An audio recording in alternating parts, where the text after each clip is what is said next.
যত রাজাকারী বাচ্চারা নাতিপুতি হলো দেখাবে, তাই না? জুলাইয়ের উত্তাল দিনগুলোতে মানুষ ভেবেছিল খুলতে যাচ্ছে রাষ্ট্র বদলের নতুন পথ। সড়কে সড়কে স্লোগান উঠেছিল ন্যায় বিচার, স্বচ্ছতা আর সংস্কারের।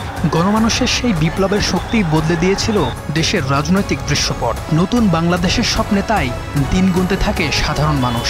এতদিন আলোচনার পর যদি আপনাদের ঐক্যমত না আসে, তো এখন আমরা আসলে কিভাবে কি করবো এটা নিয়ে সত্যি আমাদেরকে একটু চিন্তা করতে হচ্ছে। কিন্তু সময় যতই গড়িয়েছে ভারী হয়েছে আলোচনার টেবিল। 270 দিন বৈঠকের পর সমঝোতা যেন এখনও অনেক দূরের পথ। গণভোটের কাঠামো, জুলাই সনদের ধারা আর ক্ষমতা বন্টন নিয়ে দলগুলোর টানাপোড়েন আশার বদলে তৈরি করেছে নতুন নতুন সংকট। জুলাই গণঅভ্যুত্থানের পর রাষ্ট্র সংস্কার নিয়ে জনমনে যে প্রত্যাশা দেখা দিয়েছিল, আজ তা হারিয়ে যেতে বসেছে রাজনৈতিক দলগুলোর অনৈক্য আর বিভাজনের দেয়ালে। আর তার জেরেই কঠিন চ্যালেঞ্জের মুখে পড়েছে অন্তর্বর্তী সরকার। এমন বাস্তবতায় সাধারণ মানুষের মনেও নানা সংশয়।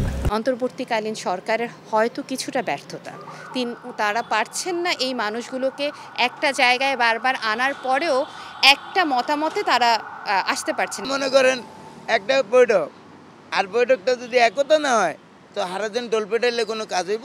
জুলাই বিপ্লবে যারা অংশগ্রহণ করেছে তাদের তো একটা প্রত্যাশা আছে, জুলাই সনদ বাস্তবায়নতে সেটা রূপ দিবে। এখন সেটাই যদি আপনারা বাস্তবায়ন করতে এরকম গড়িমসি করেন, ঐক্যমত হতে না পারেন, তাহলে সাধারণ মানুষ যারা যে আকাঙ্ক্ষা নিয়ে জুলাই বিপ্লব করেছে তাদের তো আকাঙ্ক্ষা বাস্তবায়ন হবে না।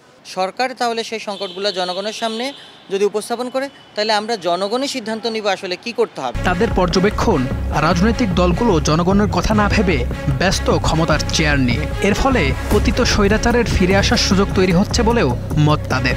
এত নৃশংসতার পরেও সেই একটা দল যে ওই দেশের রাজনীতিতে আবারও সাধারণভাবে কামব্যাক করবে, এটা কিন্তু একটা সভ্য দেশে থাকলে আমি চিন্তাও করতাম না, কিন্তু বাংলাদেশে থাকলে আমার আশঙ্কা করতে হয়, আমার ভয়ের সাথে আশঙ্কা করতে হয় যে আওয়ামী লীগ এক সময় ফিরতে পারে। হাসিনা যদি আবার এই দেশে আসে তাহলে আবার মানুষ মারা ধরবে, মানুষ মারে, আওয়ামী লীগ দল খালি মানুষ মারে। আমরা সাধারণ মানুষ হিসেবে আমরা চেয়েছি দেশ একটা সুনির্দিষ্ট কাঠামোর মধ্যে আসুক। এই সুনির্দিষ্ট কাঠামো প্রতিষ্ঠা হওয়ার পরে সেই কাঠামোটা রক্ষা করার যোগ্যতা কার আছে বা কাদের আছে সেটা দেখে আমরা ভোট প্রদান করব। ভেজাল আমরা চাই না, এটা যেভাবে আছে সেভাবে হোক, আমরা চাই তারা মিলে যাক এবং সুষ্ঠুভাবে নির্বাচন হোক আগামী দিনের জন্য। এদিকে জুলাই সনদ বাস্তবায়ন ও গণভোট ঘিরে দলগুলোর মতবিরোধকে শহীদদের প্রতি অবমাননা হিসেবে দেখছেন এই রাজনৈতিক বিশ্লেষক।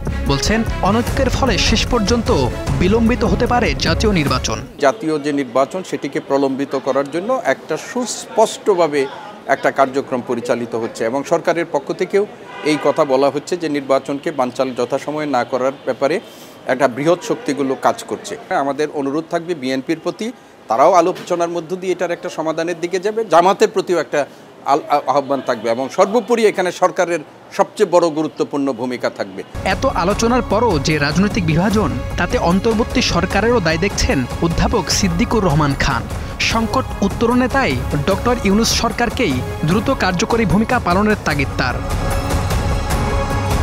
HM Imran, star news, Dhaka.